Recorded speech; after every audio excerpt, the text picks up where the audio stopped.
Hey, Notah Begay III. One of the most unique features about being an REDW brand ambassador is the strong contingent of Native American team members, and I'm lucky to be sitting with so many of them right here just to get embraced in some great discussions around being part of such a tremendous team here at the firm. And Colleen, I'm going to start with you and just tell me why accounting and how'd you end up with the firm? So I started with RDW about 6 years ago. Previously worked for my tribe back in the Navajo Nation in the capacity as a controller and CFO. And so I think when I started accounting, part of it was inspiration from my mom. You know, she was in the field, worked for the Navajo Nation as a budget analyst for many years, retired there. And so when I came here, I left the tribe, and I just, you know, the National Tribal Practice Group of what RDW was doing, I think it was exciting for me because I thought, you know, this is an area that I could add value to tribes, not just within my own community, but across the nation. So we are able to offer and provide those services, you know, to tribes nationwide. And I've met a lot of really great people, worked with a lot of great clients. And I think that what I get out of it is the value that we're able to provide to them. And at the end of the day, I think the client service that we provide is pretty valuable. So, I think that it's important to sort of just highlight those personal relationships and how that impacts your relationship with the firm. Explain just kind of your interaction with your background and how it relates to the work at RDW. I've had a passion to serve and work with tribal governments for a long time. Really, my mom, I grew up in Alaska. My mom worked at the Alaska Native Medical Center. You know, throughout my entire childhood, and always had a big passion for serving tribal members and tribal communities. So that really always kind of stuck with me.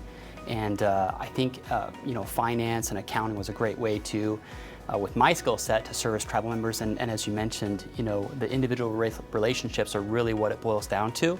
Whether you're working with a tribal controller, a director of finance, or individual tribal members that don't have the same level of financial literacy, and I feel like at RDW we can bring them that. Well, you hit the nail on the head. I was segueing. You did the segue, professional segue for me. You should be in television.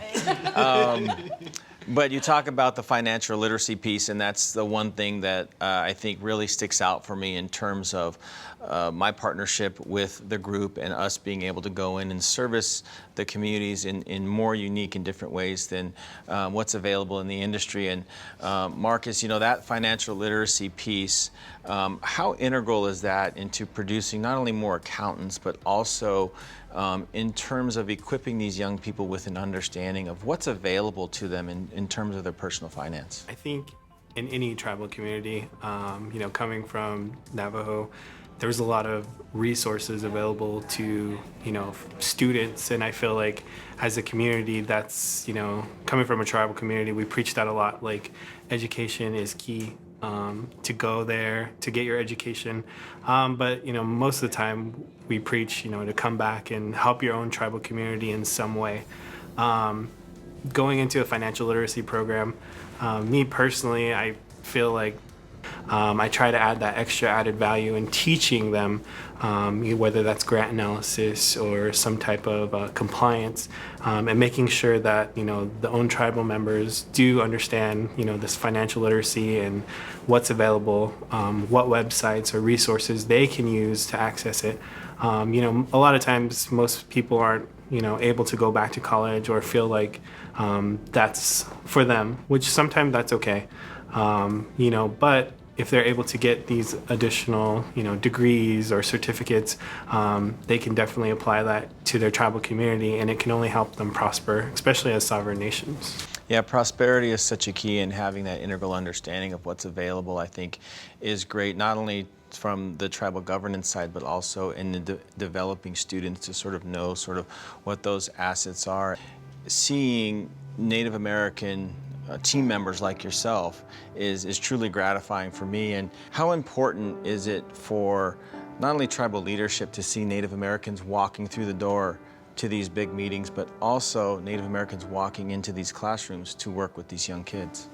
I always believe that tribal members working for their own tribe is like the best place to be, because you're wanting to be loyal, you're loyal to your tribe, you want to serve that duty, and you want to have integrity and do your best job. So, I mean, that is just a remarkable point, and I think that when you mention the political part of our communities, everybody kind of like goes, oh yeah, they nodded their head. And you know, our communities are very political, and having a unique understanding of the cultural components of the various tribes that we work with, I think is so critical. And how do you think just embracing and having a recognition of the cultural elements of our communities makes our services more effective? The biggest key is, building a foundation where we have all these resources and it's all in the, gain, if you will, for the future generations. That's always the sense that I've been taught since I was young. My dad worked for my tribal enterprise, and he always said that we're doing this for our future generations to come and to continue. This isn't just for the intention of now, this is the intention for tomorrow, and your kids is tomorrow. And I think once you realize, especially coming from another tribal member or somebody that looks like them, it definitely makes a little more impact, because people are able to digest that information a lot more easier coming from somebody who came from a similar background. And that connection you talk about, I think is critical, because it creates good lines of communication with the people that we're partnered with. And I think that's critical in getting down to what I call the brass tacks and just assessing the issue. Let's get down to the issue and let's figure out how to get this done together. We have a unique understanding of what our tribal partners are facing from a variety of different fronts, whether it's the education, health, social side. And it's just a matter of sort of getting through all of that and finding out, okay, how can we help through our portfolio of services, which cover accounting, finance, investment, to get you to the goals that you sort of foresee for your community. Ghislaine, what sense of pride do you carry in terms of representing your community, representing the firm as you sort of work on these various initiatives or projects? I think I can speak for all of us. I think we all have a vested interest, in seeing our communities, whether it's our own tribes or other tribes, succeed. Coming to REDW and working with the professionals in the same field and having the ability to give back, I think I do have a lot of sense of pride in that, and and just when we work with our clients and them appreciating what we've done for them, and give the thanks, and that appreciation goes a long way. And I think I really, it just, makes you want to work harder, makes you want to do more. And I think I can, kind of speak for all of us here in that regard. Yeah, and both you and Hattie are extremely lucky to have parents that had financial training, teach you how to manage. My parents just taught me how to spend money. So that's a bad combination when you're a professional athlete.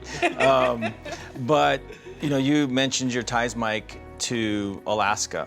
And I think one thing that mainstream America doesn't sort of truly understand is the vastness of Indian country, nearly 600 federally recognized tribes.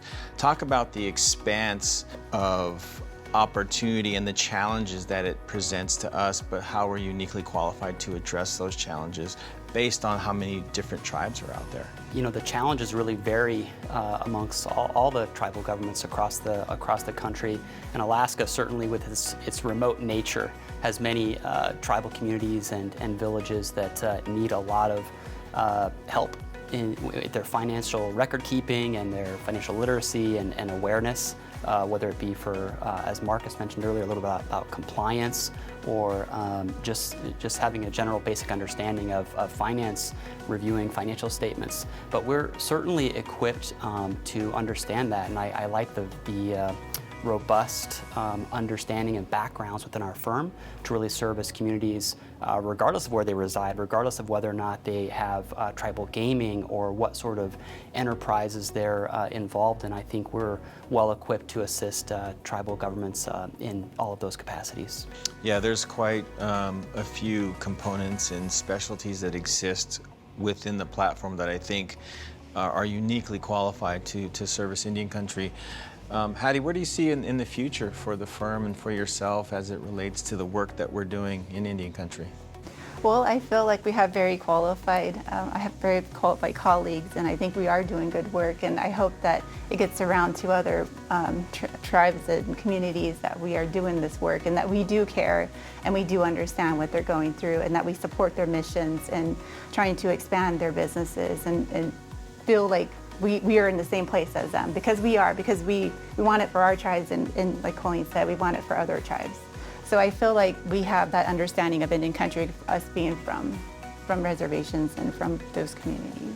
Well, I truly appreciate your time and being a part of this just amazing initiative, and I'm lucky to be a part of it myself in whatever capacity. If you guys need help with your golf swings, you know where to go. But just keep up the great work. I'm proud to be affiliated with this brand, and we'll continue to sort of do what I can on my end, as you will on yours, to make this the best that it can be and serve our communities across the country.